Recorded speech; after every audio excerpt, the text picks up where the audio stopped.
Very fancy. Now, the reason why we call it Naval Hill is because when Lord Roberts occupied the city on the 13th of March 1900, one of the first things he done was put a naval battalion on the top of this hill. It's 4.7-inch cannons from Her Majesty's ships, and so the cannons are no longer on the top there, but the name still implies to this day. Hello, hello, how are you? Very well, thank you, my friend. All right, thanks, Baba. Thank you. They all know me here because this is where I run as well. All right. So yeah, so if you're keen in running, then this is the place to come. I'll pass. Yeah, there you go. You see Naval Hill, the place to be on a Saturday morning. That's what we do. So we run 5 kilometers and we exercise here. Like on a Tuesdays, I do exercising. Thursdays, I do my exercising on this hill. And what also makes it so unique is that it's a little game reserve as well. Oh, nice. So hopefully we're going to see some animals and some birds, and I'll show you the odd tree or that. So let's go up. This is they abandoned Bloemfontein without a fight. Yes, yeah. They retreated. They came all the way from Kimberley. The Boers were being pushed back. A few skirmishes on the western side of Bloemfontein, nothing big, but it was like trying to stop a steamroller.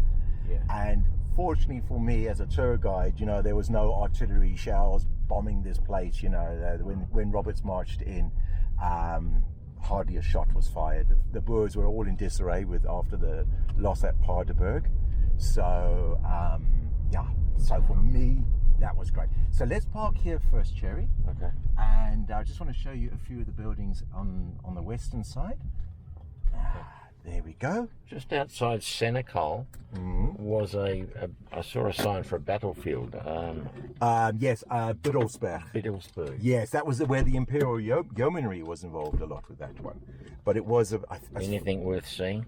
No, it's just a hill. I was thinking about stopping, but yeah, no, you didn't miss much. And to be honest, it's all of that is not so, like where we're going to. It's not like a big battle. okay. But let's just go across here, Cherry, and just to show you a little bit of Gorgeous Monday morning in Bloemfontein. The weather will be perfect, I guess. It's going to be 38. Yeah, oh nice. 38. Yeah, I got in the pool as soon as I got here yesterday. What time did you arrive? Early, like 1 or 2. Oh, okay, because I phoned up Pauline. I don't know if you got the message. Obviously you did. Yeah, I did. Okay, all righty.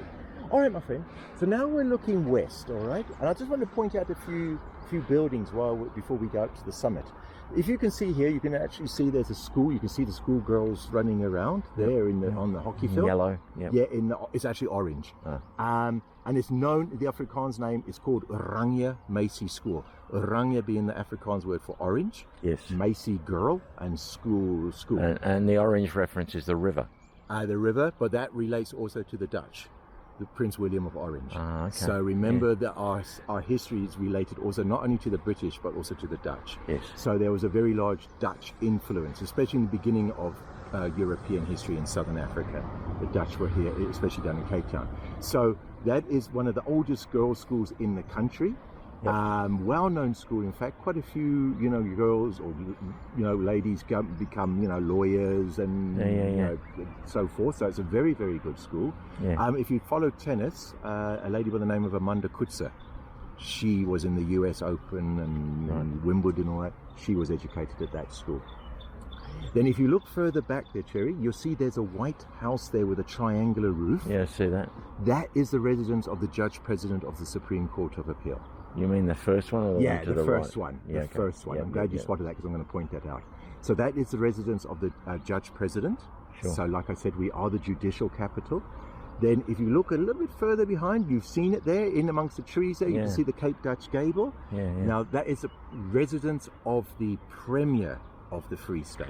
All right. As you know, we got provinces like you guys have states in Australia, isn't it?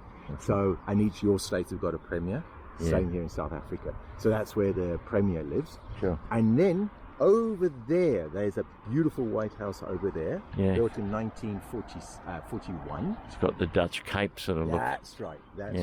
Now that house is now an art gallery All right. In 1947, that's where the British royal family stayed. Nice. Yeah, Princesses Elizabeth and Margaret. Yep. So they stayed there. But before that, it was also used for any visiting dignitaries would stay here, you know. So if you were like a politician or a king, that is where... I certainly didn't get an invite. I don't think you and I would be able to get it. Now, another hill here which is of significance for you, straight ahead, that one there, also known as Signal Hill. Yeah. Naval Hill, Signal Hill. And the reason for that is that the British also put a heliograph unit on the top. Nice. All right. So these two hills, two natural landmarks, and I've noticed now because I've been doing some research with your battlefields, two things which plays a part in battles is a topography, and that is rivers and hills or mountains. And you're going to see tomorrow when we go to West Australia Hill, you know, it hills. Yeah. So there is another one. We don't have a noonday gun like Cape Town, but you can imagine the heliograph unit based on the top there. I'll show you on when we get to the top where Robert's headquarters was. Yep. And you know, you could, but the Boers did not attack Bloemfontein.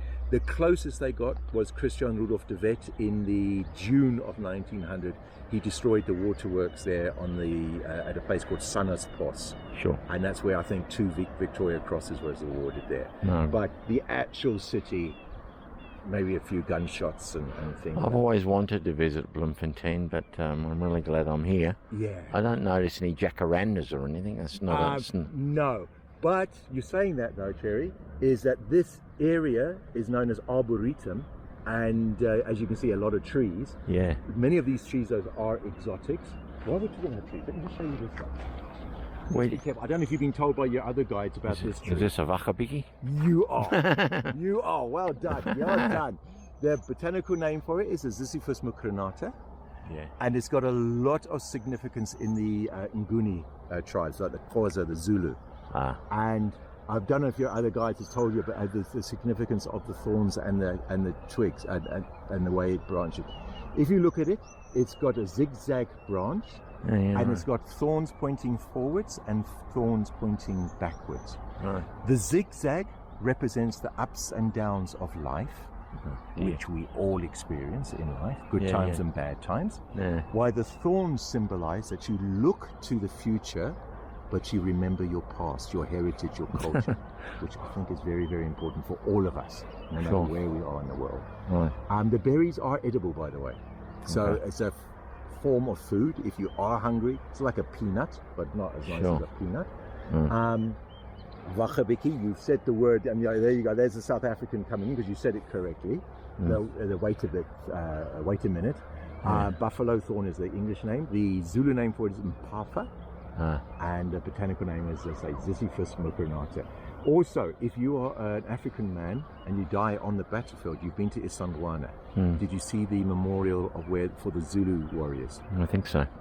Such a tree is planted there because the Sangoma, the witch doctor, would go on the battlefield and get the deceased spirits of the warriors, encapsulating it within these branches, and then bring it back to one area to stop the spirits from wandering. Fantastic. It's a beautiful tree. It's grown throughout sub-Saharan Africa. And you know, you can just imagine if you were out in the bush and you need protection, you cut this tree down and you make yourself like a boma protection. Of course. Get through that. Although it's not as vicious as those long white thorns. Yeah. Well, we're not allowed to call it acacias anymore. You ruddy Aussies have taken that name. And now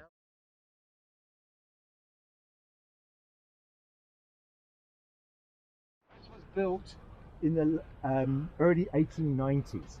I'm going to show you the contrast from the fourth rod cell to the first rod cell, which was built in 1849. Within a 70-year period. What a change. And I love that Oranje Vry Staat. There you go. And the classic Greek pillars. That's right. Neo-Gothic, I think, is a thing. They're very popular for people building houses in townships or in villages. People are putting Greek columns up. Very, very Greek or very Roman type. So it was here where the keys of the city was given to Lord Roberts when he marched in. He marched down President Brun Street. You can imagine the soldiers with the bands and the khaki. marching down, and the mayor of Bloemfontein handed him the keys. Yeah. And in fact, I think that's the plaque there, but I don't know if we're allowed to, because this is a legislative building. But let's ask them if you want to. Okay. And this is De Wet, Christian De Wet. Him and Koos Delaray were the slippery ones. Fantastic. Like the way the hoofs are mid-air. The horse is symbolic, I believe, isn't it? Yeah, there's some meaning to the way the horse's feet are. That's right. I'm not too sure what the sequence is. There's the ladies in there, fluoro, working away. Sorry about the litter.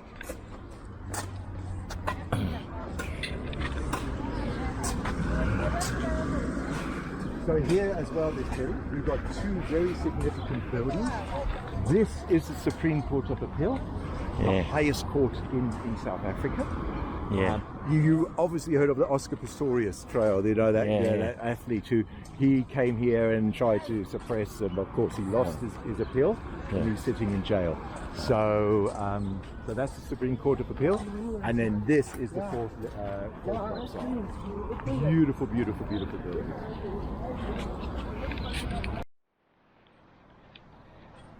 This is where the keys were given to Lord Roberts on this spot. Yeah. Oh, fantastic. There you are.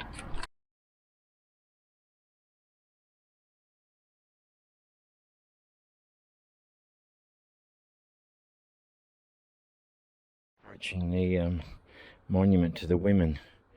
These are all the concentration camps with the figures.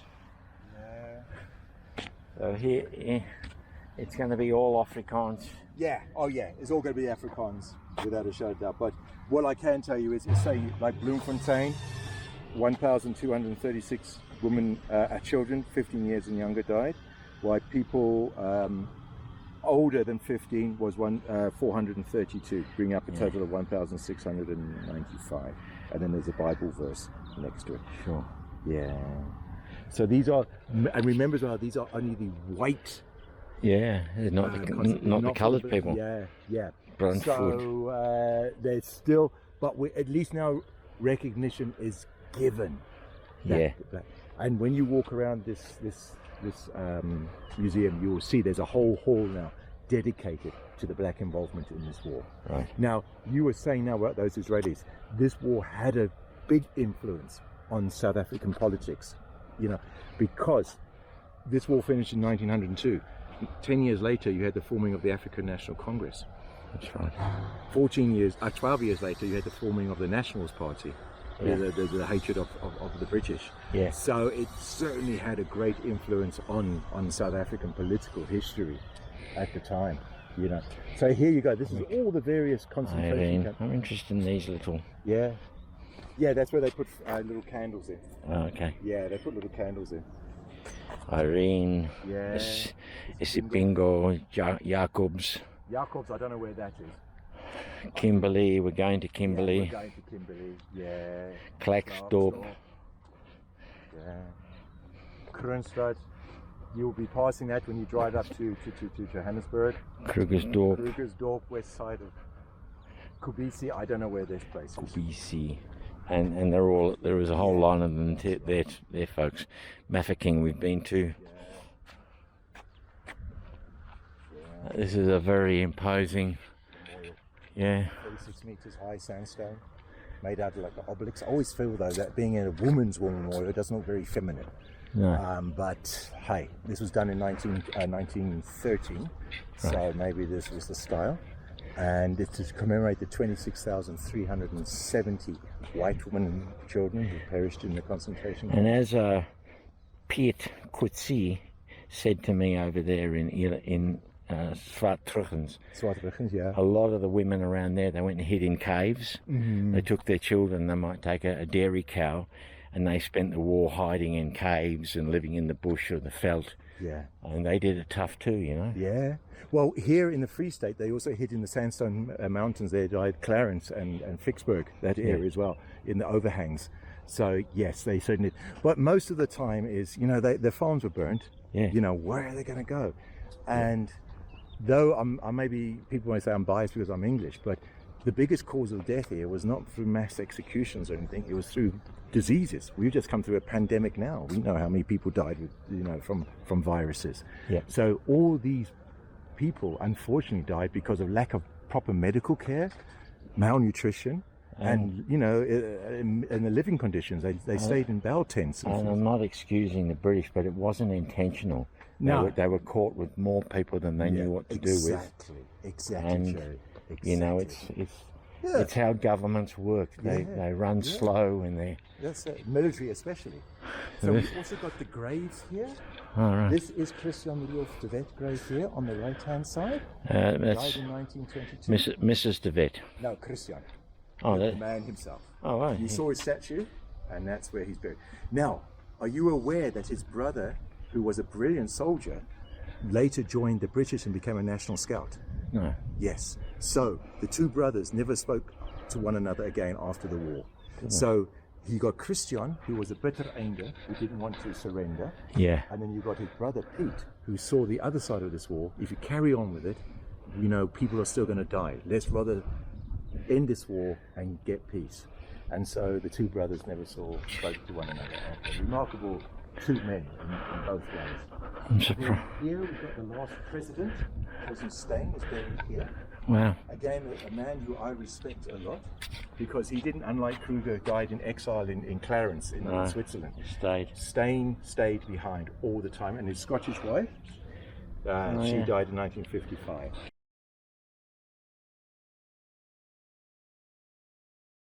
Goodness. And ironically enough, his descendants are still here in Bloemfontein till this very day on the same farmhouse, Onze Rus. And I'll point it out to you when we're going on the N1 highway, heading south. I'm surprised. Then over here Is Emily? Emily. Yeah. You must know her. Yeah, I do. Remarkable woman. It's her ashes are buried here. And think of it, an English woman being buried at the foot of a very much of an Afrikaner monument.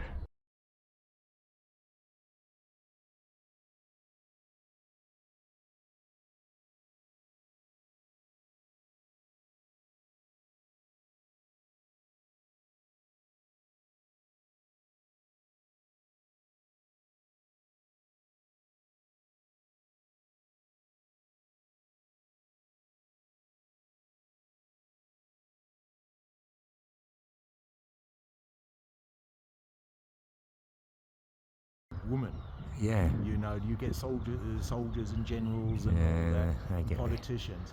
The suffering of women, and it's a magnificent sort of. Is it brass, Tony? Or bronze? Yeah, a bronze, I think. And look how high that. 36 metre high sandstone. Dizzy going up the top, but all the way up there. Yeah, it's Free State sandstone. Magnificent. And suffering on the faces. As Tony said, very Madonna. And I don't know if you can see here, but Tony is over there on that wall and he's whispering, and the words come along this, and you can hear them. You can hear them here, the whispering wall. Okay.